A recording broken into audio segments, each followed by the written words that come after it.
विधायक शंकर घोष ने पत्रकार से सवाल किया कि आपका उम्र कितना है, आपको भाता चाहिए या फिर नौकरी। साथ ही साथ उन्होंने कहा कि समस्या यह नहीं है, समस्या खासकर मूल जड़ में है कि 2011 से 2026 तक एक भी चाकरी नौकरी का परीक्षा का आयोजन राज्य सरकार करने में विफल हुई है, नहीं आयोजित कर पाई है। वह भी जो लोगों की नौकरी हुई थी उनकी नौकरी भी चली गई।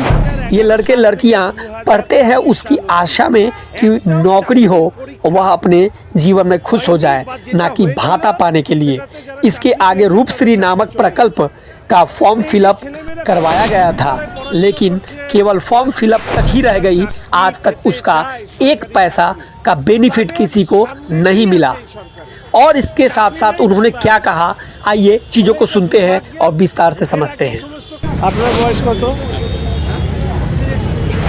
আপনি ভাতা চান না চাকরি চান? যদি ভাতা চান, চাকরি আশা ছেড়ে দিয়ে তাহলে ভাতা নেবেন। আর ভাতা বেসিক্যালি দেখুন, এরপরে তো আমার যা মনে হচ্ছে মুকেশ আম্বানিদেরকেও ভাতা দেওয়ার জন্য এই সরকার উদ্যোগ নেবে। ১,৫০০ টাকার বেশি অবশ্য হবে না। সমস্যাটা হচ্ছে 2011 সাল থেকে 2026 সাল অবধি একটাও চাকরির পরীক্ষা হয়নি, বা যেটা হয়েছিল সেটাতে যারা চাকরি পেয়েছেন তাদের চাকরি চলে গেছে। তো এই যে ছেলেমেয়েরা কলেজ বিশ্ববিদ্যালয়ে পড়াশুনো করছে, পড়াশুনো শেষে তারা চাকরি পেতে চায়, সরকারি চাকরি, তাদের সামনে কি আছে? এই সরকারে চাকরি নেই, ভাতা আছে। ফলে এটা দুর্ভাগ্যের। ভোটের আগে এই সমস্ত করছে, কিন্তু এখানেও একটা বড় বিষয় আছে। এর আগে যুবশ্রী বলে একটা প্রকল্প ছিল, সেখানেও নাম লিখিয়েছিল, 5 পয়সা দেয়নি। এটা অগাস্ট মাসে প্রকল্প ডিক্লেয়ার করেছিল, যেহেতু এই বাজেটটা মার্চ এপ্রিল মে জুনের, ফলে অগাস্টের প্রকল্প হয় না, ফলে ওরা আগিয়ে নিয়ে এসে এপ্রিল করেছে। কিন্তু তার আগে মডেল কোড অফ কন্ডাক্ট চালু হয়ে যাবে। মডেল কোড অফ কন্ডাক্ট চালু হয়ে গেলে নতুন কোনো প্রকল্পে কাউকে নামও দিতে পারবে না, সংযোজনও করতে পারবে না, বিয়োজনও করতে পারবে না, টাকাও দিতে পারবে না। এই যে মানুষকে লাইনে দাঁড়িয়ে প্রতারণা করছে, এইটা রাজ্যের মুখ্যমন্ত্রীর আসল চেহারা, সেটা মানুষ এবং যুব সমাজ বুঝতে পারবে বলেই আমি আশা করি। যারা লাইনে দাঁড়াচ্ছে তাদেরও কথা একটাই, যে 1500 টাকা ভাতা দিয়ে হয়তো কিছু সাময়িক সময় চলবে, চাকরির মেন দরকার, চাকরি চাই। প্রথমত চাকরি, কর্মসংস্থান কোথায় হবে? তোলাবাজ সিন্ডিকেট ছাড়া তো চাকরি নেই এখানে। এবার সবাই তো তোলাবাজ সিন্ডিকেট করতে পারে না।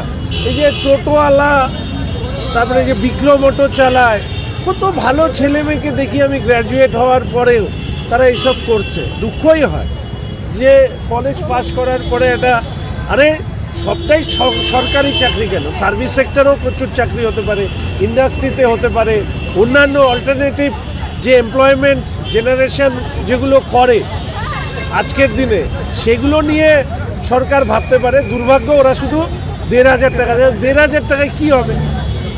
খাবে, সংসার চালাবে, বিয়ে করবে, ছেলে মেয়েদের মানুষ করবে।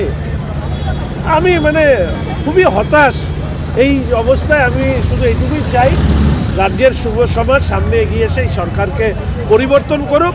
না হলে আজকে কলেজ বিশ্ববিদ্যালয়ে যারা পড়াশোনা করছেন তাদের মতনও এই যারা ভাতা নিচ্ছেন তাদের ভবিষ্যতে অন্ধকার। ভোট দেখে কথাটা বলে, ভোট ছাড়া ওনারা কোনো কাজ করে। ওরা ইভিএম মেশিনকে এটিএম মেশিন ভাবে। ফলে ইভিএম আর এটিএম মেশিন যেহেতু একসাথে ভাবে, ভোট দেখে করছে, তবে এবার লাভ হবে না। আমি যতটুকু মানুষের মেজাজ বুঝতে পারি, তাতে বুঝি যে এবার এই সরকার যাবে।